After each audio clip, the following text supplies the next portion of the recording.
여러분 안녕하세요. 오늘 우리가 함께 파헤쳐볼 텍스트 바로 요한복음 14장입니다. 예수님께서 십자가를 코앞에 두고 제자들과 함께 하셨던 다락방 다들 아시죠?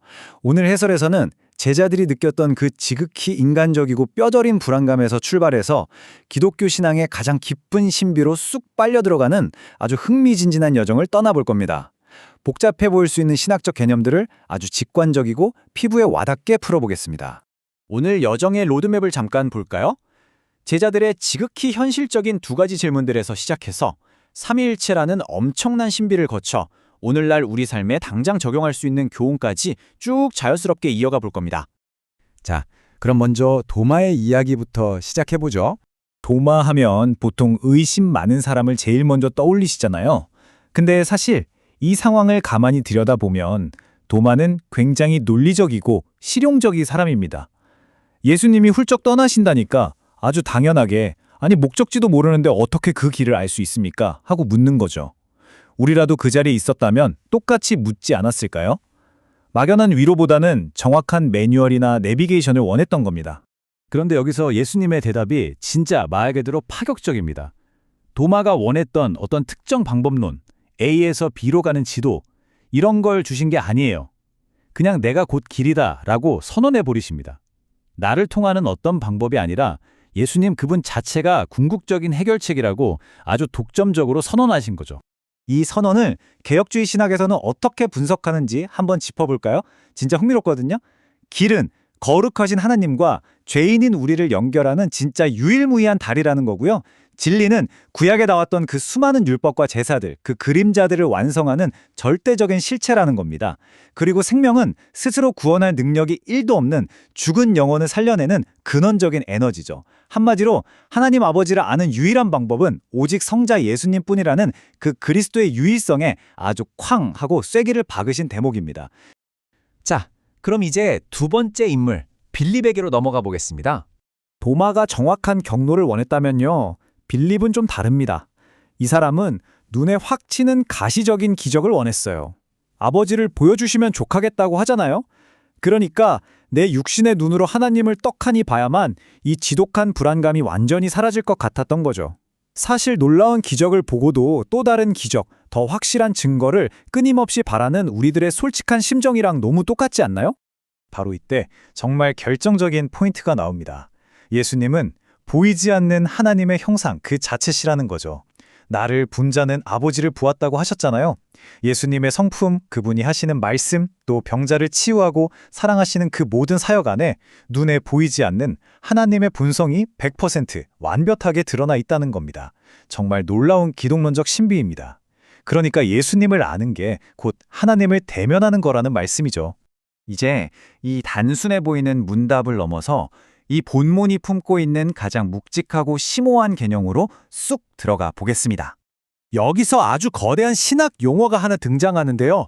바로 상호내주, 영어로는 페리코레시스라고 합니다. 말이 좀 어렵죠? 쉽게 말해서 성부 하나님과 성자 예수님이 서로의 안에 쏙 들어가 거하신다는 뜻입니다. 두 분은 인격적으로는 확실히 구별되시지만 본질적으로는 완전한 하나시거든요. 예수님이 하신 모든 기적과 말씀들은 혼자서 독단적으로 하신 게 아니라 그 안에 계신 성부 하나님이 성자를 통해 아주 적극적으로 일하신 그야말로 완벽한 연합의 결과물이라는 겁니다. 그럼 여기서 당연히 이런 질문이 생기겠죠? 예수님이 하늘로 떠나시면 우리는 어떡하라고? 그래서 등장하시는 분이 있습니다. 예수님은 성령님을 또 다른 보혜사라고 부르셨는데요. 여기서 진짜 주의해야 할 게 하나 있습니다. 또 다른이라고 해서 아예 다른 종류의 헬퍼가 오신다는 뜻이 절대 아니에요. 성령님은 예수님과 완전히 똑같은 권능, 똑같은 성품을 가지신 분입니다. 예수님의 그 사역을 그대로 이어가기 위해서 순서상 두 번째로 우리에게 오시는 분이라는 뜻이죠. 그런데 이 두 분의 사역 방식을 가만히 비교해보면 기가 막힌 차이가 하나 있습니다. 성자 예수님은 육신을 입고 제자들 곁에 일시적으로 머무셨잖아요. 반면에 성령 하나님은 믿는 자들 속에 우리 내면 깊은 곳에 영원히 거하십니다. 성령님이 무슨 완전히 새로운 복음을 가져오시는 게 아니에요. 내 곁에 계시던 예수님이 이제는 내 마음 속에 직접 들어와 계시는 것과 똑같은 상태를 만들어주시는 겁니다. 진짜 엄청나지 않습니까? 자, 그럼 이제 비행기를 슬슬 착륙시켜 볼까요? 이 엄청난 고대의 신학적 진리들을 오늘날 우리 일상에 어떻게 끌어올 수 있을지 정리해 보겠습니다. 청교도 신학에 뿌리를 둔 세 가지 실천적인 교훈이 있습니다. 첫째, 빌립처럼 자꾸 눈에 보이는 짜릿하고 신비한 현상만 쫓아다니지 마세요. 우리에겐 이미 확실하게 기록된 말씀이 있으니까요. 둘째, 성령님이 우리 안에 영원히 내주하시잖아요. 그러니까 우리는 절대 단 한순간도 혼자 버려진 게 아니라는 그 사실에서 깊은 위로를 얻으셔야 합니다. 마지막 셋째, 온갖 다양한 구원의 길이 있다고 떠드는 이 복잡한 세상 속에서 오직 예수님만이 유일한 길이요, 문이심을 굳게 붙잡고 서는 겁니다. 자, 오늘 해설의 핵심은 한 문장으로 꽉 쥐어짜보면 이렇습니다. 예수님을 보는 것이 하나님을 보는 것이고 성령을 받는 것이 예수님과 영원히 함께하는 것이다. 솔직히 삼위일체라는 게 우리 인간의 작은 머리로 어떻게 100%다 이해가 되겠습니까? 신비가 맞죠.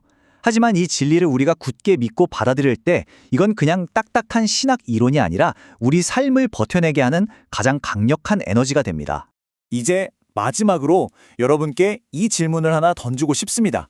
지금 이 순간에도 거룩하신 성령께서 바로 여러분 안에 하나님의 초소를 하나하나 지어가고 계신다면 그 사실이 여러분이 매일매일 마주하는 삶의 그 수많은 불안과 불확실성들을 어떻게 박살낼 수 있을까요? 오늘 이 도발적인 질문을 꼭 한번 깊이 묵상해 보시길 바랍니다. 이 놀라운 텍스트가 여러분의 삶에 살아 움직이길 기대하면서 오늘 해설은 여기서 마무리하겠습니다. 끝까지 함께 집중해 주셔서 감사합니다.